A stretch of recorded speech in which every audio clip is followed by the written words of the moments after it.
নমস্কার। রম্য গল্পমালায় সকল শ্রোতাবৃন্দকে জানাই স্বাগত। আপনাদের সাথে আমি রম্য মাইতি। আজ আপনাদের শোনাতে চলেছি জাতকের গল্প থেকে ঋষ্যশৃঙ্গের তপভঙ্গ। গল্পের সূত্রকার পূর্বা সেনগুপ্ত, অঙ্কনে সুব্রত মাঝি। শোনাতে চলেছি আজকের গল্প ঋষ্যশৃঙ্গের তপভঙ্গ। বারাণসীরাজ ব্রহ্মদত্তের সময় বোধিসত্ত্ব এক উদীচ্য ব্রাহ্মণ কুলে জন্মগ্রহণ করেন। বয়ঃপ্রাপ্তির পর বৈরাগ্যের প্রেরণায় হিমালয়ে চলে যান। একবার তাঁর দেহজাত শক্তি আশ্রমের পাশে ঘাসের মধ্যে পড়ে থাকায় এক মৃগ সেই শক্তিপূর্ণ ঘাস খেল এবং গর্ভবতী হল। কিছুকাল পরে সে মানব শিশুর জন্ম দিলে বোধিসত্ত্ব দেখলেন সেই সদ্যজাত পুত্রটি তাঁরই শক্তিজাত পুত্র। তার অঙ্গ প্রত্যঙ্গ একেবারে মানুষের মতো হলেও হরিণের গর্ভে জন্মেছে বলে মাথায় হরিণের মতো শিং আছে। বোধিসত্ত্ব নাম দিলেন ঋষ্যশৃঙ্গ। ঋষ্যশৃঙ্গ জন্ম থেকেই বনে পালিত, পিতা আশ্রমচারী, তিনিও আশ্রমে লালিত। পিতা ছাড়া আর কারো মুখ তিনি দেখেননি, তাই নারী পুরুষ ভেদ তাঁর কাছে ছিল না। ঋষ্যশৃঙ্গ পিতার আদেশে তাঁর কাছেই প্রব্রজ্যা গ্রহণ করলেন।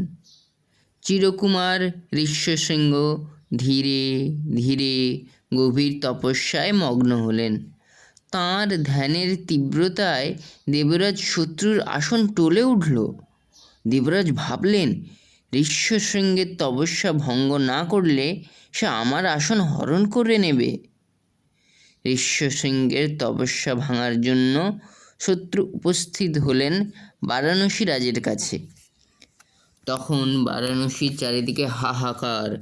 বিগত 3 বছর এক ফোঁটা বৃষ্টিপাত হয়নি। খরায় মাটি ফেটে গিয়েছে।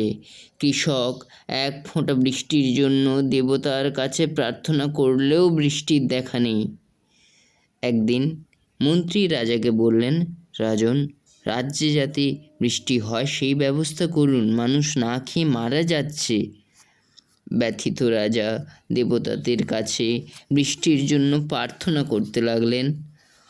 তখন এক গভীর রাত্রে রাজা দেখলেন জানালার কাছে এক জ্যোতির্পুঞ্জ আকাশ থেকে নেমে এলো। তিনি দ্রুত জানালার দিকে এগিয়ে গেলেন। দেখলেন এক দিব্য পুরুষ আকাশে প্রকাশমান। রাজা জিজ্ঞাসা করলেন, হে আকাশচারী দিব্যদেহী, আপনার পরিচয় কি? উত্তর এলো, আমি দেবরাজ শত্রু। রাজা তাঁর আগমনের কারণ জানতে চাইলে শত্রু বললেন, রাজন, আপনার রাজ্যে বৃষ্টিপাত ঠিকমতো হচ্ছে তো? রাজা উত্তর দিলেন, না দেবরাজ, 3 বছর আমার প্রজারা অনাবৃষ্টির যন্ত্রণা ভোগ করছে। দেবরাজ শত্রু বললেন, এই অনাবৃষ্টির কারণ জানেন কি? না দেবরাজ। হিমালয়ে ঋষ্যশৃঙ্গ নামে এক ঋষিকুমার আছেন। তিনি উগ্রতপা, জিতেন্দ্রিয়। যখনই বৃষ্টি শুরু হয় তখনই এই ঋষিকুমার ক্রোধ নেত্রে আকাশের দিকে দৃষ্টিপাত করেন। সঙ্গে সঙ্গে তাঁর ভয়ে বৃষ্টি বন্ধ হয়। এই ঋষিকুমারের শীল নষ্ট হলে তাঁর তেজ কমে যাবে, তখন বৃষ্টির ধারা রোধ করতে পারবেন না। কিন্তু শীল কে নষ্ট করবে? কার এত সাহস হবে? মহারাজ, আপনার কন্যা ললিনিকা এই কাজে সফল হবে।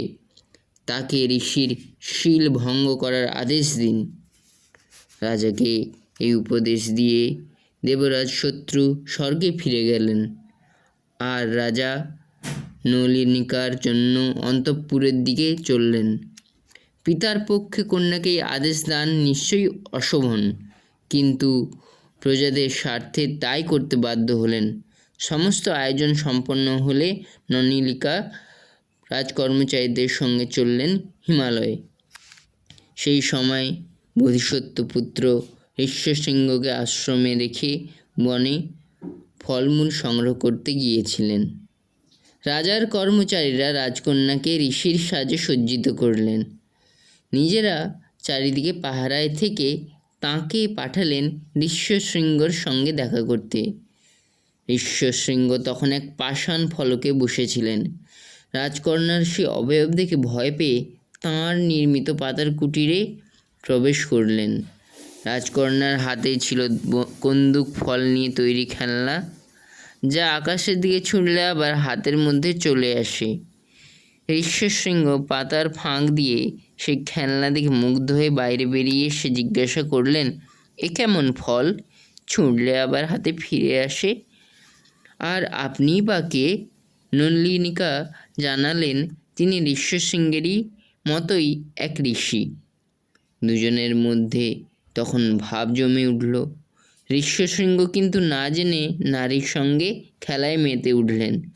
কিছুক্ষণ পর নলিনিকা ভাবলেন, ইনি আমাকে নারী রূপে চিনতে পারছেন না ঠিকই, কিন্তু এর পিতা আমাকে চিনে ফেলবেন, তাই শীঘ্র আমার চলে যাওয়া উচিত।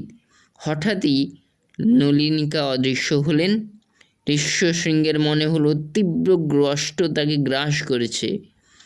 সেই নবীন ঋষি ছাড়া একটা দিনও জীবিত থাকা তাঁর পক্ষে অসম্ভব। যে মুহূর্তে ঋষ্যশৃঙ্গ নলিনিকার বিরহে কাতর হলেন, সেই মুহূর্তে বারাণসীর আকাশে বিদ্যুৎ চমকের সঙ্গে শুরু হলো প্রবল বৃষ্টি। কেমন লাগলো আজকের এই গল্প? কমেন্ট বক্সে অবশ্যই লিখে পাঠান, এবং নিত্য নতুন আরও নানা স্বাদের গল্প পেতে, উপন্যাস পেতে আমাদের চ্যানেলটি এখনই সাবস্ক্রাইব করুন এবং আমাদের পাশে থাকুন। ধন্যবাদ।